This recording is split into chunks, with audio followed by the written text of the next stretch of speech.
Never mind. Yep, there he is. Philip Fairey is here from the Florida Solar Energy Center, and Philip is going to not have slides, which is it's throwing me off right now, and I apologize. But Mr. Fairey has been the Deputy Director of the Florida Solar Energy Center since 1990. He also served as the Interim Director of the Center from 2002 through 2004. And prior to assuming his duties as the Deputy Director, he spent 10 years at FSEC conducting research in buildings and energy efficiency. FSEC is one of our key centers, as you might imagine, out at UCF that is actively involved in research and commercialization of technologies in the clean tech sector. So we're very glad that Philip came over from Brevard County to spend time with us this morning. Philip, thank you for coming.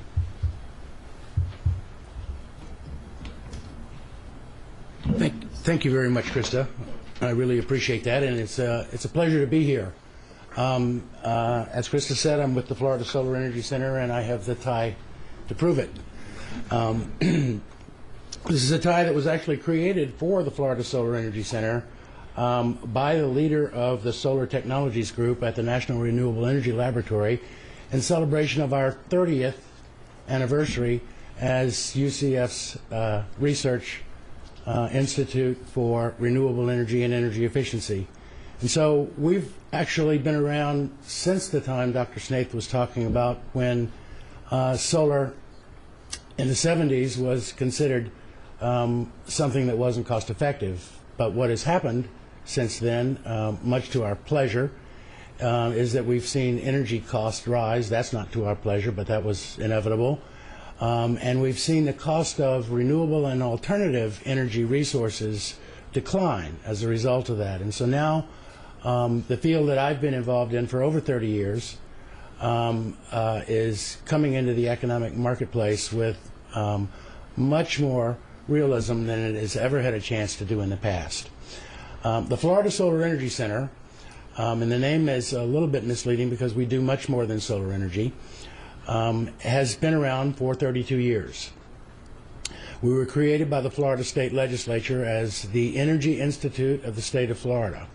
We're currently the largest and most active state-supported energy research institute in the nation. We have a little over 140 full-time employees who spend 24 hours a day, 7 days a week, 365 days a year, worried passionately about how we can improve the energy economy of both the state of Florida and the nation. We operate in a number of key research areas, and we are roughly split into three different research divisions. The first one is one we call Advanced Energy Systems Technologies. This research division focuses on research activities that we consider to be fairly advanced research opportunities. The kinds of things that we focus on in this division include production, storage, and utilization of renewable hydrogen technologies and systems, and fuel cell technology, and more recently, a lot more work in the area of gasification and pyrolysis of biofuels, potential biofuels. And this is critically important because as we move towards different types of alternative fuels, the gasification and pyrolysis of biofeedstocks, I'm going to call them, contributes both to the petrochemical industry as well as the agricultural industry within the state of Florida, and particularly within the state of Florida.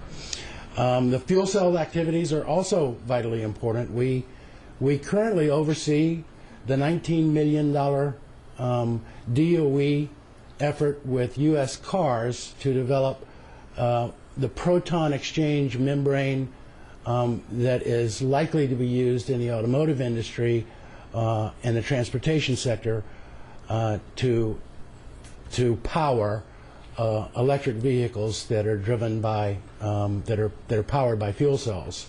Now there are a number of different fueling stocks that can go into the powering of these automobiles that range all the way from methanol to pure hydrogen. The second research division that is very active at the Florida Solar Energy Center is our Solar Energy Research Division. And this division concentrates on two areas of renewable energy, what is called photovoltaics energy, where you have semiconductor cells which produce directly from sunlight electrical energy in the form of direct current energy, and then that energy can be inverted into alternating current energy that can be used in conventional applications. Now, what we've seen with photovoltaics over the last 30 years is a rather dramatic decrease in the cost. One way to look at the cost of photovoltaics is the equivalent cost per kilowatt hour out of the wall. You currently in the state of Florida pay about 12 cents per kilowatt hour of electricity when you plug into that outlet in the wall over there. The current cost of power which is produced by photovoltaics electricity, on the other hand, is higher than that. It's on the order of 24 to 28 cents per kilowatt hour. We are seeing many programs throughout the United States, not as many in Florida, but some in Florida, which are buying down that initial cost of photovoltaic systems by as much as half. Dr. Snaith mentioned one program that is considered a clean tech program in California, the Million Solar Roofs program that is being sponsored by the state of California. When you buy down that cost, you can get the cost per kilowatt hour out of the wall to the actual consumer of the products down to where it is very competitive with power out of the wall.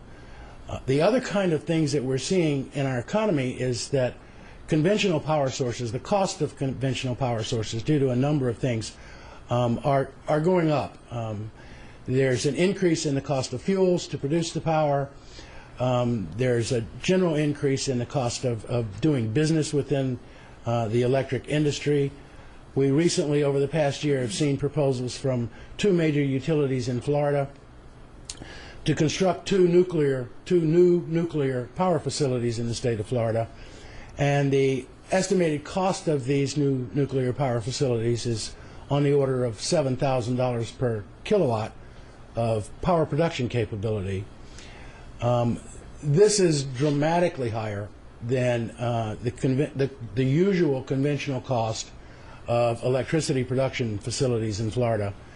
And so with those kinds of costs going forward, and with the serious historical decline, I will say, in the cost of photovoltaic power production, which we don't see stopping. We see the cost of photovoltaic power production modules continuing to decline into the future. We're clearly going to come to a point where the cost of conventional power and these solar power alternatives meets in the economic sector, and the renewable energy alternatives become as inexpensive as the conventional alternatives.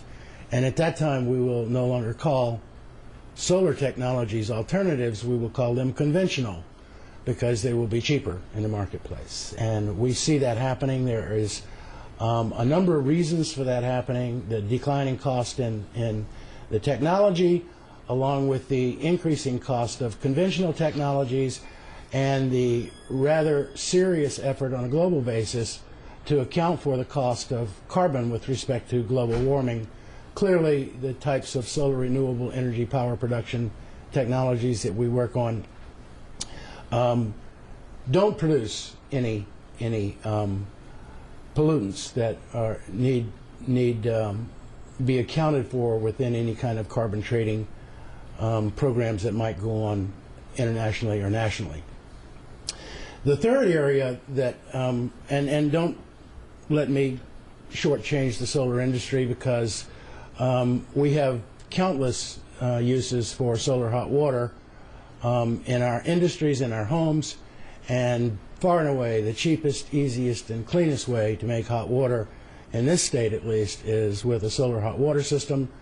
The amortized cost of solar hot water systems compared to electricity out of the wall is between 8 and 9 cents per kilowatt hour, so it is already less expensive than production using electrical means. And so we should see more and more and greater use of this technology within the state.